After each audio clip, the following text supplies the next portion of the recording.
초대교회 위대한 여인들 다큐멘터리 제15편 여집사 올림피아스 크리소스토무스의 신실한 동역자 오프닝 고난 속에서 피어난 불굴의 신앙 4세기 말 찬란한 제국의 수도 콘스탄티노폴리스 화려한 대리석 궁전과 웅장한 대성당의 그늘 뒤편에는 서슬퍼런 정치적 암투와 종교적 부패가 소용돌이치고 있었습니다.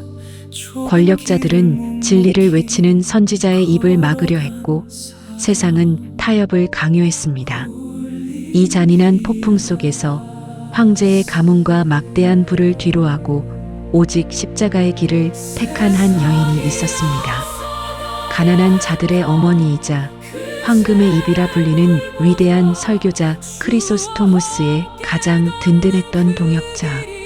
오늘 우리는 초대교회의 가장 빛나는 영적 거인이자 여집사였던 올림피아스의 이야기를 시작하려 합니다.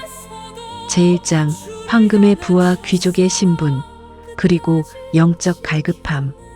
올림피아스는 태어날 때부터 모든 것을 가진 여인이었습니다. 원로원 가문의 귀족이자 서기 4세기 최고의 부호였던 셀레우코스의 딸로 태어난 그녀는 콘스탄티노폴리스 상류 사회의 중심에 있었습니다. 일찍 부모를 여의고 막대한 유산을 물려받은 그녀는 당시 젊은 여성들이 꿈꾸던 화려한 궁정 생활과 권력 있는 가문과의 결혼을 당연한 코스로 마주했습니다. 네이메디우스와 결혼하여 황실의 총애를 받는 삶이 보장되는 듯 했습니다. 그러나 하나님은 그녀를 세상의 왕관이 아닌 영원한 면류관으로 부르고 계셨습니다. 결혼한 지 불과 20개월 만에 남편이 세상을 떠납니다. 잇따라 사랑하던 형제마저 잃게 된 올림피아스. 연이은 슬픔은 그녀의 영혼을 뒤흔들었습니다. 당시 로마 황제 테오도시우스 1세는 젊고 아름다우며 막대한 재산을 가진 그녀를 자신의 친척인 네이브리우스와 재혼시키려 했습니다. 거부할 수 없는 황제의 강경한 명령이었지만 올림피아스의 대답은 단호했습니다. 올림피아스는 이렇게 말했습니다. 만약 하나님께서 저에게 세상의 결혼을 원하셨다면 제 첫 남편을 그렇게 일찍 데려가지 않으셨을 것입니다. 이제 제 삶에 남은 모든 것은 오직 하나님과 가난한 이들을 위해 바쳐질 것입니다. 황제의 회유와 협박도 그녀의 결심을 꺾지 못했습니다. 결국 분노한 황제는 그녀가 30세가 될 때까지 재산을 관리하지 못하도록 압류 조치를 내렸습니다. 하지만 올림피아스는 오히려 환한 미소를 지으며 황제에게 이렇게 답했습니다. 폐하, 제 재산을 제멋대로 쓰지 못하도록 막아주셔서 진심으로 감사드립니다. 제가 이 재산을 더 가치 있는 곳, 즉 교회와 가난한 이들에게 나누어 주지 못할까봐 늘 염려했었거든요. 이 일로 그녀의 진정한 영적 스승이자 당대 최고의 영성가였던 나지안주스의 그레고리우스는 그녀를 깊이 신뢰하며 콘스탄티노폴리스 교회에 꼭 필요한 일꾼으로 세웠습니다. 제2장 요한 크리소스토무스를 만나다 위대한 동역의 시작. 서기 398년 황금의 입이라 불리던 요한 크리소스토무스가 콘스탄티노폴리스의 주교로 부임합니다. 그의 설교는 성도들의 가슴을 파고들었지만 동시에 황실의 부패와 사치스러운 성직자들의 비판을 피할 수 없는 타협 없는 칼날이었습니다. 성전 안팎에서 적들이 늘어갈 때 크리소스토무스에게 가장 든든한 방패이자 동역자가 되어준 이가 바로 올림피아스였습니다. 올림피아스는 풀려난 막대한 재산을 아낌없이 쏟아부었습니다. 콘스탄티노폴리스 전역에 병원과 고아원을 세우고 직접 환자들을 돌보았습니다.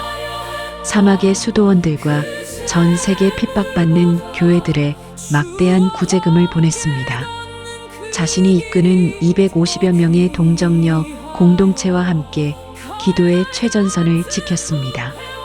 크리소스토무스는 그녀의 헌신을 깊이 인정하며 그녀를 교회 공식 여집사로 임명했습니다. 두 사람의 관계는 단순한 성직자와 성도의 관계를 넘어 복음을 위해 목숨을 건 거룩한 동역 관계였습니다. 제3장 부패한 권력의 칼날, 그리고 피비린내 나는 유배. 그러나 빛이 강할수록 어둠도 깊어지는 법입니다. 크리소스토무스의 거침없는 회개 촉구는 결국 권력의 핵심인 유독시아 황후와 부패한 성직자들의 분노를 폭발시키고 말았습니다. 그들은 저 설교자의 입을 막아야 한다. 시위와 모함이 이어졌고 결국 크리소스토무스는 부당한 재판을 통해 첫 번째 유배를 당하게 됩니다. 주교가 쫓겨나자 콘스탄티노폴리스 성도들은 통곡했습니다. 그 중심에서 올림피아스는 눈물을 삼키며 주교관을 지켰고 유배지로 떠나는 크리소스토무스에게 끝까지 편지와 물품을 보내며 위로를 전했습니다. 황후와 반대파들은 올림피아스를 굴복시키려 했습니다. 그녀를 불러 크리소스토무스의 판결에 서명하라고 강요했습니다. 올림피아스는 이렇게 말했습니다. 저는 그분이 어떤 죄를 지었는지 알지 못합니다. 무고한 사람을 정죄하는 일에 제 손을 더럽힐 수 없습니다. 결국 올림피아스도 교회에서 쫓겨났고 막대한 재산은 몰수되었으며 도시 밖으로 추방과 유배를 당하는 고통을 겪었습니다. 그녀의 신체는 혹독한 고문과 영양실조로 망가져갔습니다. 하지만 그녀의 영혼은 결코 꺾이지 않았습니다. 유배지에서도 그녀는 멀리 떨어져 있는 크리소스토무스에게 편지를 보내며 서로를 격려했습니다. 그가 남긴 17통의 편지가 오늘날까지 전해져 내려오며 두 사람이 나누었던 거룩한 교제와 고난 속의 믿음이 얼마나 깊었는지를 증거하고 있습니다. 에필로그, 세상이 감히 굴복시키지 못한 영혼. 서기 407년 요한 크리소스토무스는 유배지에서 세상을 떠났습니다. 그의 마지막 유언 역시 자신을 끝까지 지켜준 올림피아스를 향한 기도였습니다. 올림피아스 역시 유배지와 감옥을 전전하다가 삶의 막바지를 맞이했습니다. 비록 그녀의 재산은 빼앗겼고 화려했던 귀족의 삶은 흔적도 없이 사라졌지만 그녀가 남긴 사랑의 자취는 콘스탄티노폴리스의 영원한 유산이 되었습니다. 1600년 전 콘스탄티노폴리스의 폭풍 속을 걸어갔던 올림피아스의 삶은 오늘을 살아가는 우리에게 날카롭고도 따뜻한 질문을 던집니다. 우리는 흔히 안락함과 성공이 삶의 기준이 되는 시대, 타협하지 않으면 살아남기 힘든 세상을 핑계 삼아 진리와 사랑을 뒤로하곤 합니다.